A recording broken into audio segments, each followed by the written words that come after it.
High friend welcome to my channel blessings cake. देखो स्पंजटा देखेई बोझा जाच्छे कतटा नरम सफ्ट स्पंजी एक केक रेडी होयेछे। आज एक मजादार सुइस रोलेर सम्पूर्ण डेकोरेशन सह रेसिपिर भिडियो निये एसेछि। भिडियोटा स्किप ना करे देखो, बाड़ीते अवश्यई एकबार बानियो। पारफेक्ट भावे आमी रेसिपिटा देखिए देওয়ার चेष्टा करेछि। अवश्यई तोमरा बानियो और कमेंट करो। नतून बंधु हये थाकले सबस्क्राइब करबार अनुरोध जानालाम। আমার কাছে এই সুইচ রোলটা বানানোর জন্য আমার বন্ধুদের কোয়ারি ছিল, তো বলেছিল দিদি ভাই তুমি একবার বানিয়ে দেখাবে, তো আমি চেষ্টা করছি। এখানে 4টে ডিম নিয়েছি, অবশ্যই রুম টেম্পারেচারে রাখা 4টে ডিম নিয়েছি আর 1 চিমটে লবণ দিয়ে দিলাম ডিমের মধ্যে। ভালোভাবে বিট করে নেব। স্টেপ বাই স্টেপ চিনিটাও দিয়ে দিচ্ছি। চিনিটা আমার দেওয়া হয়ে গেছে, আমি ভালোভাবে বিট করে নেব। আর এই ব্যাটারটা অবশ্যই 6 থেকে 7 মিনিটের মধ্যে আমরা কমপ্লিট করব। কখনোই দীর্ঘ সময় ধরে বিট করব না।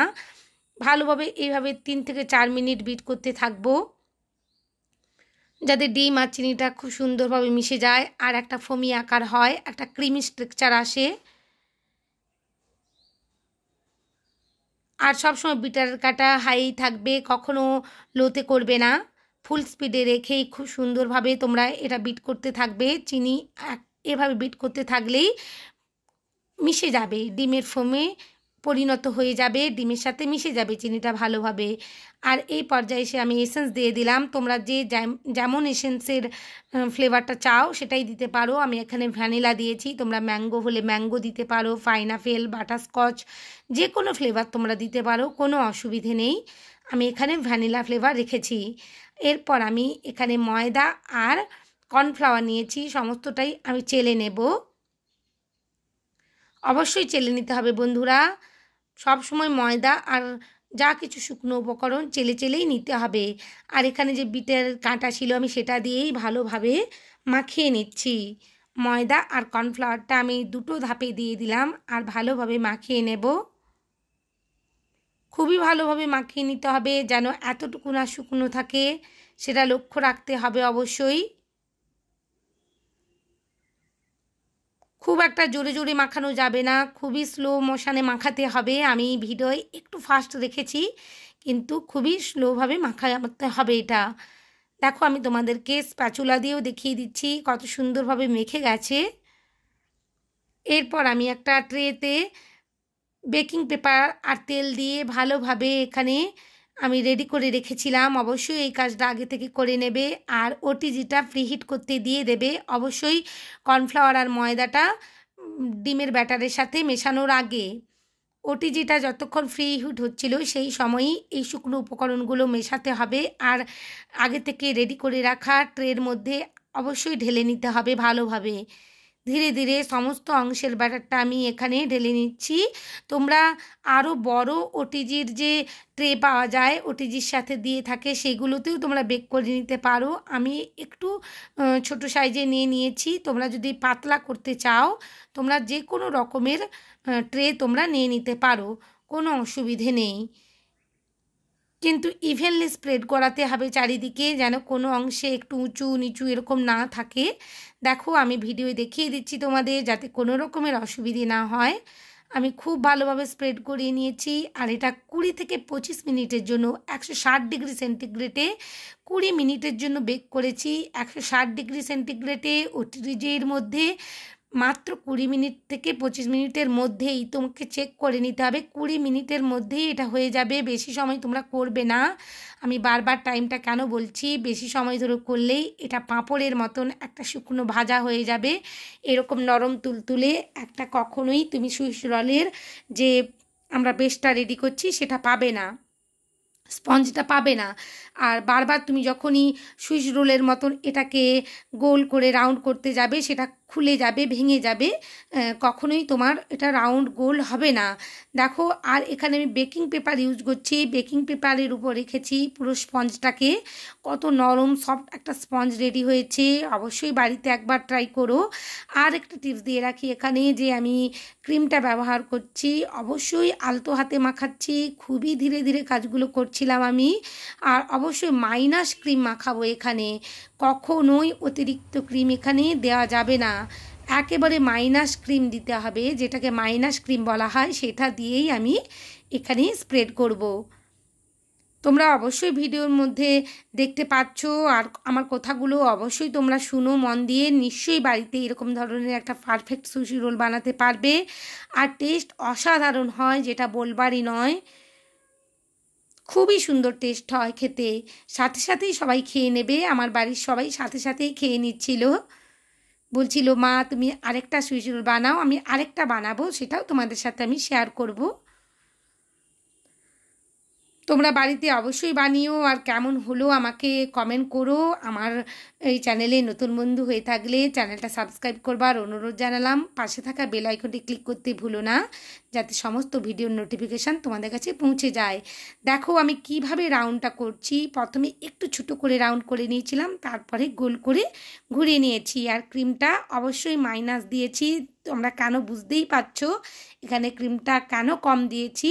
বেশি ক্রিম দিলে কখনোই তোমরা এখানে রাউন্ড করে গোল করতে পারতে না। আর দেখো বেকিং পেপারের মধ্যে আমি ভালোভাবে মুড়ে নিচ্ছি, এগ রোলগুলো যেমনভাবে আটকানো হয়। এরপর একটা প্লেটের মধ্যে রেখে ফ্রিজের মধ্যে সেট করে নিয়েছিলাম 15 মিনিটের জন্য। ফ্রিজ থেকে বের করে এনেছি। অবশ্যই সেট করে নেবে, এই অংশটা স্কিপ করবে না। আবারও আমি এখানে স্পঞ্জের উপরে মাইনাস ক্রিম আমি স্প্রেড করব। বেশি একেবারে ক্রিম স্প্রেড করলে ভালো লাগবে না, আমি একেবারে মাইনাস ক্রিম স্প্রেড করব। খুবই ধীরে ধীরে আলতো হাতে করতে হবে, তাড়াহুড়ো কখনোই করা যাবে না এই কাজগুলো করার সময়। কারণ কেকের একেবারে যে আমি সুইস রোলের যে স্পঞ্জটা বানিয়েছি একেবারে নরম তুলতুলে, একটু সময় সাপেক্ষ এই কাজটা, কিন্তু ধৈর্য ধরে করলে অসাধারণ রেজাল্ট আসে। তোমাদের কাছে আমি পারফেক্টলি দেখানোর চেষ্টা করেছি, তাই ভিডিওটা হয়তো একটু বড় হয়ে গেছে, বা তোমরা ভাবছো বারবার দিদি মাখিয়ে নিচ্ছে ক্রিমটা, কিন্তু এগুলো অনেক কিছু দেখার বা শেখার আছে।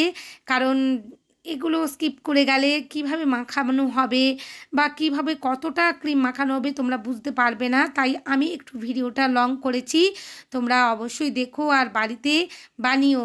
আর এই সমস্ত জিনিস শেখবার জন্য এদিক সেদিক ছোটার কোনো প্রয়োজন নেই। আমার রেসিপিটা অবশ্যই ফলো করো, তোমরা বাড়িতে পারফেক্টভাবে বানাতে পারবে। এখন অনেক রকমের হাইফাই পেজ বেরিয়েছে, অনেক রকমের কথা বলে মানুষকে ভড়কানোর চেষ্টা চলছে। আমি তো দেখছি প্রায়, আমি অনেকবার এভাবে ফেঁসে গেছি। তো শেখার মধ্যে দিন শেষে মনে হয় যে একজনই ঠিক ছিল রেসিপি, বা দুজনের ঠিক ছিল, সবার ঠিক ছিল না, বা সব কিছু ঠিক ছিল না। একটু চোখ কান খোলা রেখে একটু সচেতনভাবেই পদক্ষেপগুলো নিও। আর ইউটিউবে অবশ্যই সার্চ করো। আর আমার রেসিপিগুলো আমি যেগুলো দিচ্ছি ভীষণভাবে অথেন্টিক, আমি নির্দ্বিধায় বলতে পারি। তোমরা বাড়িতে অবশ্যই বানিও, আর তোমরা সাকসেস হবেই, আর খুব সুন্দরভাবে একটা বেকিংয়ের বিজনেস করতে পারবে। এখানে আমি মিক্স ফ্রুট জ্যাম মাখিয়ে নিয়েছি ক্রিমের উপরই আলতো করে। তোমরা এখানে অ্যাপেল জ্যাম থাকলে মাখিয়ে নিতে পারো। অ্যাকচুয়ালি এই জ্যামেরই টেস্টটা অসাধারণ লাগবে এই সুইস রোলের সাথে। তোমরা ফিলিংয়ের মধ্যেও জিরো বা মাইনাসভাবে একটু দিতে পারো, কোনো অসুবিধে নেই। আর এখানে যে হোয়াইট কালারের আমি চাংসটা ব্যবহার করছি, এটা কোকোনাট চাংস। এই কোকোনাট চাংসটা আমি কিনে এনেছিলাম বেকিংয়ের দোকান থেকে। তোমরা দোকানে গিয়ে বলবে ড্রাই কোকোনাট চাই, তো তোমরা পেয়ে যাবে। আর সুইস রোলটা আমি কোকোনাট চাংস মাখানোর পরে রেখে দিয়েছিলাম ফ্রিজের মধ্যে 10 মিনিটের জন্য, যাতে ভালোভাবে কাটা যায়। আর এখানে গ্লাসে যে জলটা দেখালাম একেবারে গরম জল, যেটাকে বলা হয় কষকষে গরম জল, সেটা বারবার আমি নাইফটা ওর মধ্যে ডুবিয়ে নিচ্ছি। আর কিচেন রুমাল রেখেছি, কিচেন রুমালের মধ্যে মুছে নিচ্ছি, আর গরম নাইফ দিয়ে এই সুইস রোলটা কেটে নিচ্ছি। এই অংশটা কিন্তু তোমরা কখনোই স্কিপ করো না। সুইস রোল কাটার সময় অবশ্যই নাইফটা খুব সুন্দরভাবে গরম জলের মধ্যে একটুক্ষণ ডুবিয়ে নেবে, আর কিচেন রুমালে নাইফটা অবশ্যই মুছে নেবে জলটা, তারপরেই ভালোভাবে কেটে নেবে। খুব ভালোভাবে সহজেই কাটা হয়ে যাবে সুইচ রোলগুলো। আর এভাবে যদি আমার রেসিপি ফলো করে বানাও খুব সুন্দর খেতে হয়। আমি বারবার বলছি যে অবশ্যই আমি যে ভিডিও কথাগুলো বলি তোমরা একটু ফলো করো, তাহলেই তোমরা বুঝতে পারবে আমি কি বলছি আর কিভাবে বানাতে হবে। ভিডিওটা স্কিপ করে দেখলে কিন্তু কিছুই পারবে না। এখানে দেখো অনেকগুলোই আমার সুইচ রোলের পিস বেরিয়েছে। আর এই ধরনের সুইচ রোলগুলো তোমরা বাচ্চার টিফিনেও দিতে পারো অনায়াসেই, ওরা খুব মজা করে খাবে। আর বাড়িতে টিফিনের জন্যও এটা করতে পারো, কোনো অসুবিধে নেই। আবারও বলছি বন্ধুরা, আমার চ্যানেলে নতুন বন্ধু হয়ে থাকলে চ্যানেলটা সাবস্ক্রাইব করবার অনুরোধ জানালাম। পাশে থাকা বেল আইকনটি ক্লিক করতে ভুলো না, যাতে সমস্ত ভিডিওর নোটিফিকেশান তোমাদের কাছে পৌঁছে যায়। লাইক শেয়ার কমেন্ট অবশ্যই করো বন্ধুরা, তোমাদের লাইক শেয়ার কমেন্ট আমাকে নতুন নতুন কাজ করতে উৎসাহিত করে। বাড়িতে আমার এই রেসিপি ফলো করে একবার অবশ্যই বানিও। ডেসক্রিপশান বক্সে সমস্ত রেসিপি আমি দিয়ে দেব। আর কেমন হলো অবশ্যই জানিও কমেন্ট সেকশানে। সবাই খুব ভালো থেকেও, অনেক কেক বানিও। ধন্যবাদ।